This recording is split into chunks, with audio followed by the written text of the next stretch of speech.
Assalamualaikum warahmatullahi wabarakatuh. Alhamdulillahi rabbil alamin. Wassalatu wassalamu ala asyrafil anbiya'i wal mursalin Nabiyyina Muhammadin wa ala alihi wa sahbihi ajma'in. Amma ba'd. Qala Allah Ta'ala fi kitabihil karim. A'udzu billahi minasyaitonir rajim. Ya ayyuhalladzina amanu kutiba alaikumusyamu kama kutiba alal ladzina min qablikum la'alakum tattaqun. Pemirsa dan pendengar mukmin dan muslim yang dirahmati Allah. Mari dalam kondisi wabah pandemi COVID-19 yang masih melanda ini, saya mengajak bersabar, menjaga diri, keluarga, dan orang lain dengan tetap waspada, patuh terhadap protokol kesehatan, tetap di rumah, dan berdoa. Sekaligus bersyukur kita masih dalam perlindungan Allah Subhanahu wa Ta'ala, masih dikaruniai nikmat, sehat, iman, dan Islam, sehingga pada Ramadan ini bisa melaksanakan ibadah puasa dengan hikmat.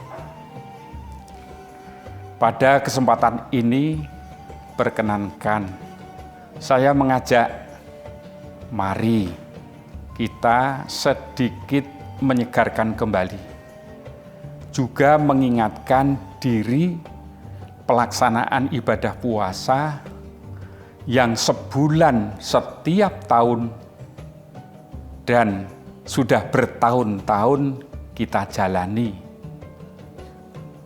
guna mendapatkan kembali penghayatan yang dalam dan segar, tentu agar nilai puasa kita lebih ikhlas dan berkualitas.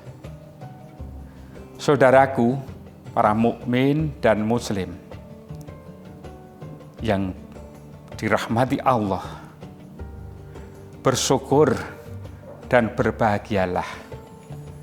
Allah memerintahkan kita berpuasa sebagaimana firman-Nya pada surat Al-Baqarah ayat 183 yang saya baca di depan, yang artinya, wahai orang-orang yang beriman, diwajibkan atas kamu berpuasa sebagaimana diwajibkan atas orang-orang sebelum kamu, agar kamu bertakwa.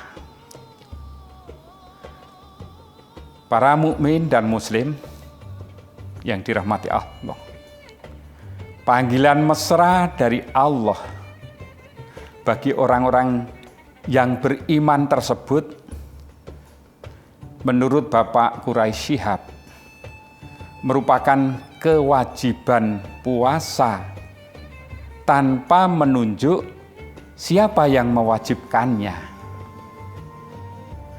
Diwajibkan atas kamu, redaksi ini tidak menunjuk siapa pelaku yang mewajibkan. Ini mengisyaratkan bahwa apa yang akan diwajibkan begitu penting dan bermanfaat bagi setiap orang. Bahkan bagi kelompok pun. Sehingga seandainya bukan Allah yang mewajibkannya, niscaya semestinya manusia sendiri yang akan mewajibkannya atas dirinya sendiri. Saudaraku mukmin dan muslim yang budiman, materi yang diwajibkan adalah puasa, syam, yakni menahan diri. Bagi manusia, perilaku menahan diri dibutuhkan oleh setiap orang, tak memandang siapapun, kaya miskin, muda tua, lelaki atau perempuan, sehat atau sakit, orang kota atau orang desa, orang modern atau primitif, bahkan seorang yang menjabat sebagai pemimpin atau bahkan rakyat, siapapun memerlukan satu perilaku, upaya, kemampuan untuk bisa menahan. Para pemirsa dan pendengar mukmin dan muslim, tentu penting dan manfaat.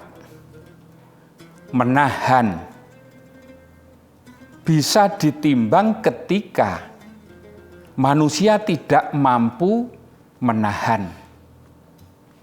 Jadi ketika siam itu menjadi kewajiban manusia, itu tentu dibalik itu Allah memberikan karunia untuk senantiasa mampu melakukan pertahanan dalam kerangka jika tidak mampu menahan pasti akan ada dampak yang membahayakan, dampak buruk bagi manusia siapa saja yang saya sebutkan tadi.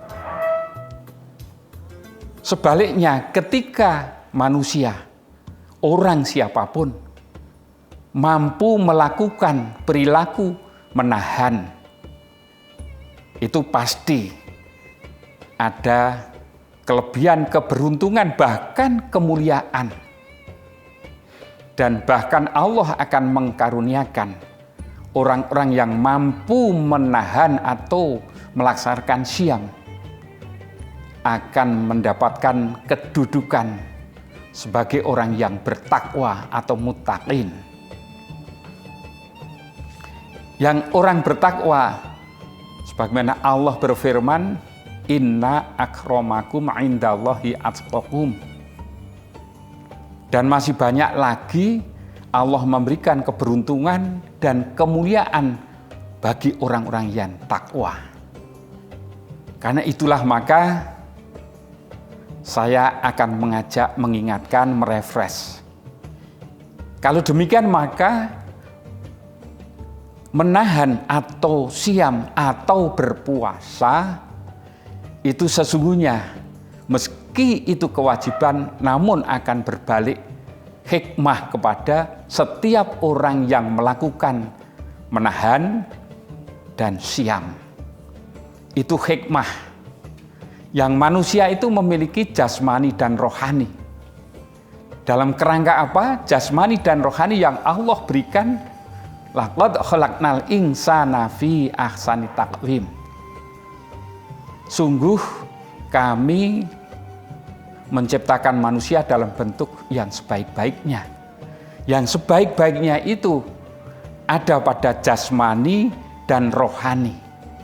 Ketika Allah sudah membentuk manusia yang sebaik-baiknya dan ketika itu diimbangi dengan perintah untuk siam, itu hakikatnya bagaimana agar bentukan Allah yang disebut manusia itu tetap dalam ciptaan yang sebaik-baiknya, tiada lain dengan melakukan pencegahan. Untuk itulah maka saya sedikit saja ingin menggarisbawahi bahwa puasa sesungguhnya menjadi kebutuhan jasmani dan rohani. Untuk itulah mari puasa yang menjadi perintah Allah lalu menjadi kewajiban kita jalani dengan ringan, dengan penuh keikhlasan, dan juga dengan bingkai kesadaran yang tinggi. Sehingga sungguh hikmah puasa sebagaimana kewajiban itu akan kita dapati dan menjadikan terjaganya jasmani dan rohani dalam kondisi yang sebaik-baiknya dan Allah akan menjadikan muttaqin. Saya akan mengakhiri dengan bacaan puisi yang saya tulis yang berjudul Marhaban Ya Ramadan. Marhaban Ya Ramadan. Ya Robbi, seandainya Engkau tidak memerintah pun kepadaku agar berpuasa, jiwaku kan terpanggil, ragaku pastikan tampil, seluruh indraku kan merasa puasa adalah kebutuhan hamba. Maka ketika Engkau memanggilku atas perintahmu untuk menjalani puasa, bergegas jiwa, raga, dan seluruh indera. Tiada perlu menimbang menakar, tiada tawar-menawar. Adanya ku taat semakin kuat, ku melangkah ringan tiada berat, kosong hati tiada beban dan syarat, kecuali ikhlas karenamu. Aku berangkat, puasa yang Engkau jadikan aku dekat. Ya Robbi, ini Rahman dan Rahimmu, kusambut penuh sukacita di kalbu. Senandung tasbih, ya Al-Malikul Kudus, lega puas Engkau hapus dosa-dosaku dengan maaf-Mu. Ya Robbi, ya Muhaimin, ya Salam, marhaban ya Ramadan. Ku hampiri Ramadan lewat samudra kesadaran. Ku jalani karenamu penuh ketulusan. Curah ridhomu senantiasa ku dambakan. Amin ya Robbal Alamin. Demikian. Wabillahi taufik wal hidayah. Wassalamualaikum warahmatullahi wabarakatuh.